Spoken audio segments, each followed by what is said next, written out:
चौथे चरण का चुनाव संपन्न हो रहा है और यहाँ पर देश के अलग अलग हिस्सों की अगर हम बात करें तो 96 सीटों पर पोलिंग हुई है।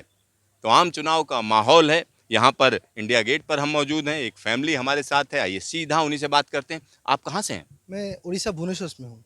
भुवनेश्वर में हैं। तो इस बार उड़ीसा की अगर हम बात करें तो उड़ीसा में किसके किसके बीच टकराव है, किसके बीच टक्कर है? उड़ीसा में तो राजा है बीजेडी, जो कि बिजू जनता दल जिसको बोलते हैं। लेकिन इस बार बीजेपी का थोड़ा तगड़ा भारी है, क्योंकि बीजेपी भी बहुत सीट ले जाएगी।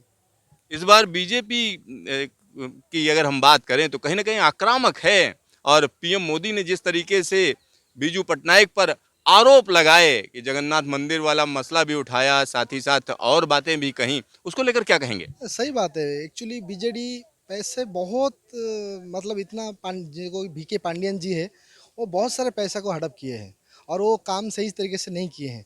और बीजू जनता दल में बीजू पटनायक जो है, इतना साल से वो राजनीति में कर रहे थे।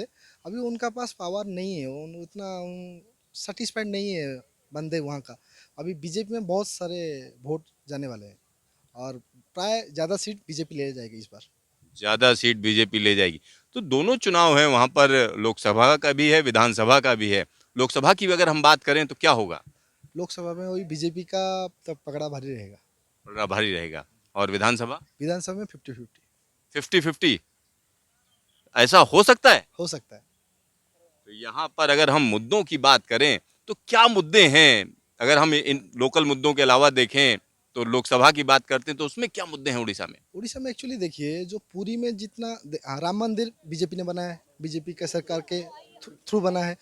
वहाँ पे वो लोग चाहते हैं कि जैसे राम मंदिर बीजेपी के थ्रू बना है, हम भी बीजेपी के थ्रू पूरी मंदिर का जो उसका जो परिक्रमा प्रकल्प जो उनको उसने बना दिया है। लेकिन उसमें ना कुछ काम का नहीं है। धूप में जाते हैं तो चल नहीं पाते वहाँ पे। पहले कुछ जा रहे थे, अभी इतना परिक्रमा प्रकल्प के बाद ना वो चल नहीं पाते इतना धूप में। तो इसके लिए पैसा सब हड़प किया, इलेक्शन के वजह से ऐसे सब काम किया है। वो पांडियन जी है वहाँ पे, VK पांडियन, उनका ही चल रहा है। अभी उनसे बात कर रहे हैं सब। और इस बार नहीं होगा, बीजेडी बहुत सीट में हारेगा। तो आपका क्या नाम है और करते क्या हैं? मैं एक्चुअली, मेरा नाम सूर्य नारायण दोरा है। मैं बिजनेसमैन हूँ, भुवनेश्वर में हूँ, मेरा कंपनी है। मैं भी इस बार बीजेपी को वोट देने वाला हूँ।